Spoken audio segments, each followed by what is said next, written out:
there. Now, US officials say that Russia has delivered a written response to Washington's proposals aimed at reducing tensions over Ukraine.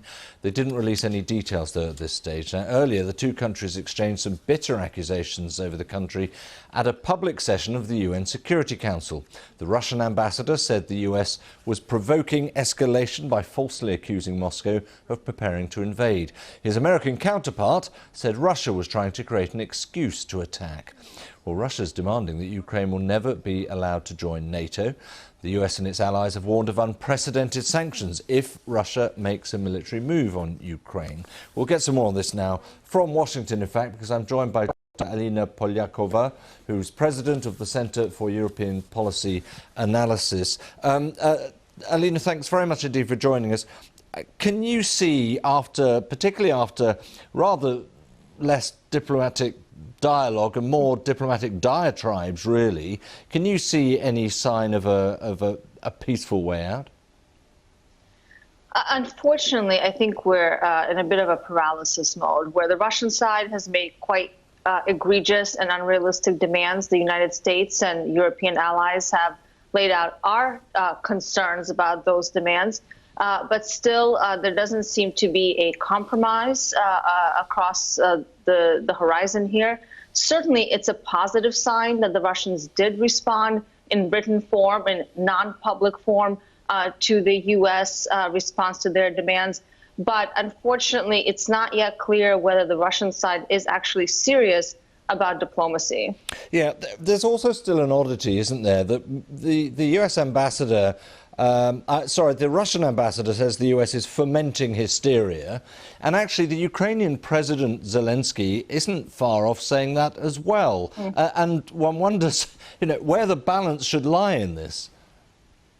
Well, I think for President Zelensky, the concern, of course, is that Ukraine, which is in a precarious economic position still, is going to see the flight of foreign investment as concerns about war, of course, increase. So I can understand perhaps why President Zelensky wants to ensure that there's no panic in his country, wants to produce a state of calm. I think certainly we have to be realistic about what is happening on the ground. The reality is that Russia has surrounded Ukraine with a well-armed military force, not just to Ukraine's east, where we've had this long-standing military buildup of 100,000 troops, but now through Belarus into Ukraine's north and down from the south, from the Black Sea. So Ukraine increasingly looks surrounded by Russian forces that are still preparing for what looks like an imminent invasion. So certainly the risks are very, very high, and we have to take them seriously.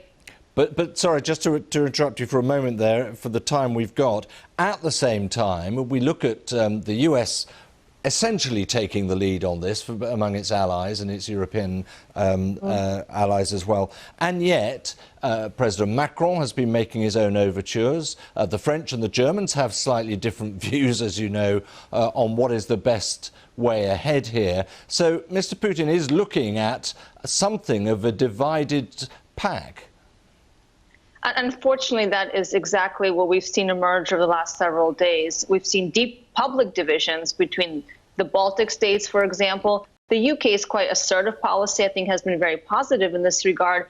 But certainly the French president's comments that the Europeans should seek some sort of renewed security pact outside of the NATO negotiations has not been helpful. And to say the very least, Germany's mixed messages, especially on the Nord Stream 2 pipeline, are certainly benefiting Mr. Putin's calculus instead of the calculus for Europe and the United States. OK, we're going to have to leave it there. But Dr. Polyakova, thank you very much indeed for your analysis. And just to reiterate, the US officials saying that Russia has delivered a written response to Washington's proposals aimed at bringing this to some sort of peaceful conclusion.